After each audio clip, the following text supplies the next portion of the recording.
guys, I'm Jules. I'm so glad you decided to click play on my video. This is my first video in this new thing I've created called Lucid Prana. So pretty much to explain Lucid Prana, it means clear energy. Lucid means clear, Prana means energy. It is actually a yoga word for energy. So yeah, that's what I'm going to be focusing on. I'm going to be promoting some clear energy. I'm going to be just kind of explaining what I'm learning as I'm learning it. I'm going to be doing an emphasis on yoga, pretty much is what this whole series, this whole thing that I'm doing is about. It's been something I've been wanting to do for a while. I've been on a spiritual journey, as I call it, for a couple years now. I moved about 3 years ago, and the change in mindset, the change in the way I look at this world, it's amazing, and I just can't keep it to myself. You know, I'm somebody that deals with anxiety. I'm diagnosed bipolar disease, which I was diagnosed with not too long ago, and the tricks, the tools, the little things that I've learned that just help you through these things, I just can't hold it to myself. I gotta explain it to you guys. I want to teach you how to be the best being you can be, because this life is so short and there's so much that you can experience in it, you guys. We are amazing beings, and just knowing what you're capable of when you see it happening, it's beautiful, but it takes some work. So we're just gonna be talking about some mind work stuff. I'm not a doctor. I don't have a degree or anything like that. So we are self-teaching, y'all, and you're just going to be coming along the journey. Experience more through yoga is really what this is about. So yoga is purely new to me. Whenever you jump into something, you know, a lot of the times you're scared, and it's like, where do I even start? Well, one thing I have learned in the spiritual journey is that, yeah, you want to do something, but you have to start somewhere. So here we are, and we're just going to start with basics. I mean, there's all kinds of stuff when it comes to yoga. I mean, guys, I have to look at the book because I'm not going to be able to remember it. I mean, come on, y'all. You know, I'm a beginner. Like, we have the limbs of yoga. We have the yamas. We have the niyamas. We have the asanas, excuse me. All kinds of stuff, you know, and I'm just going to start with one. And we're going to start with a basic, pretty much basic yoga techniques, things that I'm learning, how they are affecting my thought patterns, and how they are affecting my body and my strength and my flexibility. But we're also going to be focusing on like yamas and intentions and mantras. So, for example, I'm starting with yama, right? Yama is the first of the 8 limbs of yoga, which is like pretty much the standard, or not the standards, but pretty much the baseline. So there's like moral discipline, observances, breathwork technique, breathing technique, excuse me, sense withdrawal, conception, absorption or meditation, enlightenment, bliss. So these are not unfamiliar to me. I meditate. I'm a big meditator. I'm a big breather. I recently found out about breath work, which has changed my life tremendously. I'm a CBD user on top of all of that stuff. So with this kinds of stuff, and pretty much we're just going to start with number 1. Yes, I have to use my books because I'm not a professional, like I told you.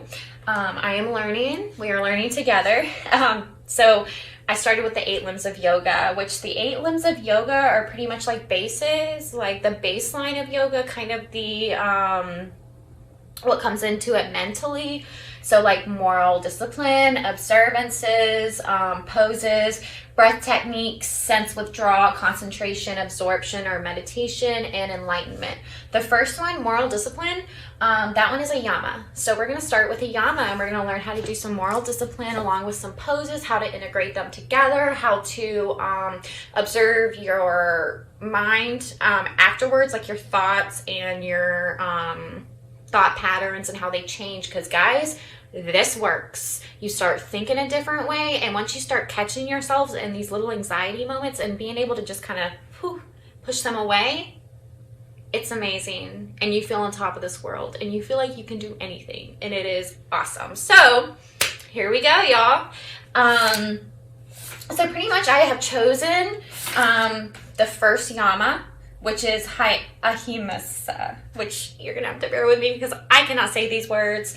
I'm learning to, but it's the practice of nonviolence. So the practice of nonviolence is not just physical, it's also mental, y'all. We beat ourselves up, we judge others, we're mean to others in our head. This is all signs of violence. So we're going to learn the practice of nonviolence. I have created a mantra that I'm going to be following. You don't have to use this one. You can use this one, or you can find one of your own that goes along with this yama, with this learning how to practice nonviolence. So mine that I chose is, oh gosh, y'all, I can't find it.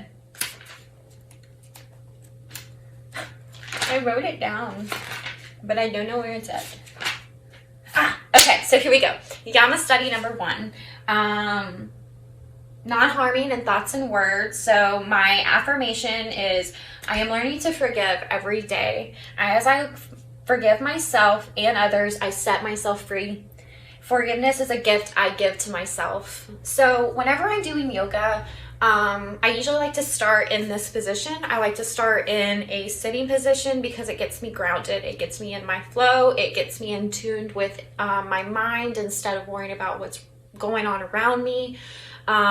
It kind of gets me just kind of, I mean, my breathing, everything's kind of, it's just all working together. Okay, so ground yourself, close your eyes, whatever you need to do. Think about your happy place, your mantra, whatever you want to tell yourself. Get yourself going.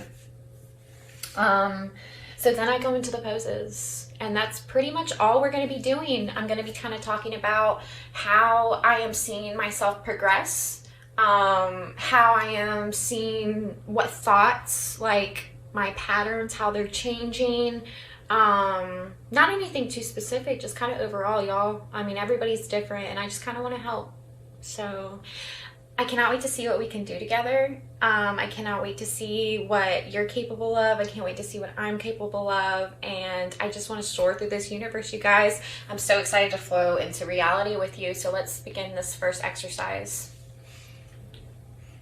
or this first session. So in this first session, I chose 10 beginner poses that have a lot of different meaning to each of them, but it's a lot of the basics of what you see whenever you go into like a new class or a beginner's class and things like that. What I will do is start in this pose, like I had said before. Get your mind grounded, close your eyes, relax your elbow, or not your elbows, your shoulders. This is where I hold all my stress. So this is where I have to pay attention to really let go. Breathe. Just take a deep breath. My biggest struggle is I feel ridiculous. When I first started doing this stuff, I was like, what am I doing? This is ridiculous. Yeah, it goes away. That's just your ego talking, y'all. Knock that thing down. Heighten that spirit, and it'll feel so good and natural after a little bit. But anyway, so ground yourself, breathe, don't think about anything else, center yourself and just be. This takes some practicing within itself, y'all. Take as long as you need. After you see me leave this pose. Alright guys, so we're going to start our first sequence of yoga poses. These are 10 poses that I have found that are pretty much the base. If you were ever going to a class, you might see these in the class. Yeah, so we're just going to start with them. So the beginning yoga poses sequence starts with the mountain pose. I always like to start in this position and then go into my sequence, because this is where I find my real grounding and get ready, is really in the sitting Indian style. So I breathe, let myself go, get myself in the rhythm, then I'll go into my sequence. And I'll start with the mountain pose. Pretty much you're just gaining flow, you're concentrating, you're just standing up with your hands out pretty much. You're just standing up, palms out, relax your shoulders, great posture, straighten your back, and you're breathing. Where I mess up is I get too deep in my head and I'll start thinking you cannot do that. So I found it helpful if I found something in front of me and I focused my energy on it and then kind of got into my flow. So while you're in the tree pose, focus on a certain object, breathe, let yourself be, don't let your mind wander, and then we're gonna flow into the next pose. So the next pose I have here is a tree pose.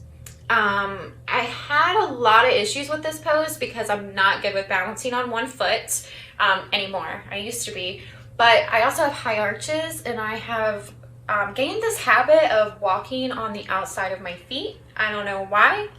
You can see it in my shoes, but I'm guessing it's because I have a high arch, but I'm hoping this actually will help me with that, because while I was doing this pose, I realized I was falling. I couldn't get a good balance, and then I realized as I was looking down, my body was angled, even though I thought it was straight. My posture's off. So as I was looking down, I could feel almost the weight. Yeah, it is the weight. Feel the weight shifting through my feet, and you just got to find that center. So take as long as you need. Take your time, find that center. Once you found that center with the one foot, breathe. Bring that foot up to your shin or your ankle. I found it actually easier to put it on my thigh. Once you get that foot up on your thigh, forget about it. There's no need to worry about it. Push that heel into your thigh, let it hold itself. Now let your body breathe with your hands finding center. Sometimes it's easier if you find your center first and then go into this. It just kind of depends on the flow that I'm feeling. But yeah, and then you switch, and that's pretty much it. Just breathe. Key is staring at something too. Don't let your mind wander. You can do it. It took me not 3 tries, it took me 3 rotations, but it took me multiple tries that first time to try to get it. And I'm going to show you a few clips here actually, so you don't get discouraged. So going into the next one is the cat-cow pose. This is really for just loosening up that spine. So what we're going to do is start on 4 knees, then you're going to bring your head up, you're going to inhale, and then you're gonna exhale while you push that back up. It feels so good, y'all. You feel so ridiculous, but it feels really good. You really can feel that breath move up and down your body. So as you're going from there, you go to a little bit, something a little bit harder. That's why I do this for quite a bit of breaths, because I'm kind of preparing my body for the work that it's about to do with this plank. So as I'm going into the plank, which I was really impressed of how I could do it the first time, not gonna lie, considering that I thought I was super out of shape. But anyway, so I get into the plank. You put your hands right underneath your shoulders, right? You want it to align with your shoulders, and you're gonna push up. You want your butt to be up, you guys. That butt needs to be up. You need to be off the ground, and you need to focus on the ground. I find it kind of easier if I actually press my fingertips into the mat. It kind of steers my attention to something, so I'm not focusing on my core, because that's what's really doing all the work in here, is that core. So yeah, this is just a strengthener. I'm sure a lot of you guys are familiar with this, but it is a yoga pose. So going from this, I like to go into the Cobra Pose. So you're up on your hands, and pretty much I like to just drop down. It kind of forces you to use your arm a little bit whenever you're doing that, so it feels good, you know? And pretty much what you're going to do is you're going to be flat on your stomach. You're going to bend your elbows, so you're kind of like this, and then you're just going to inhale and push up as you're inhaling. So get your breath. And then you're going to push. And you're going to hold it with you want your elbows to be bent. You want your shoulders to be rolled back. That was my main thing, was to make sure my shoulders were back. And just hold it for a few breaths. Going from this, We are going to the downward dog, which I was super familiar with. I'm super familiar with this pose. It's a stretch that I used to do actually in track when I ran. Pretty much you're bringing yourself up. You're going to have your hands flat on the ground and your feet flat on the ground, and you're making an angle up with your body. You want to tuck your head under so that you're getting a really good push from your back. So as you tuck under, this will kind of be more prone to be a little bit more straight, or I'm sorry, like angled up. And then you want all of your weight to be shifted towards your legs. Feels good. You really can feel those hamstrings in the back of your leg stretching. So yeah, you just hold this for a little bit, breathe. Breathing is the key through every one of these poses. Keeps me grounded, keeps me in that trance that I kind of talked about a little bit earlier. From here, you get to do something a little bit fun. You go from the warrior. As you are at this angle with your body, you're going to take that right foot and you're going to bring it to your right hand. And then you're going to take that left foot, extend it back at an angle where your foot is parallel with the back of the mat. And then you're going to face your other foot forward, bending that front leg where it's at a direct angle up, like it's at that 90-degree angle with your arm, like it's straight. Your foot should be aligned with your knee is what I'm saying. I obviously, in this video, you can see I'm pretty high up. I feel like I need to work on getting myself a little bit more lunged rather than where I'm at. So that's going to be a little bit something that I'm going to work on. And then from here, you go into the triangle pose. And the triangle pose is pretty much just straightening that back leg of whatever you're doing and then going into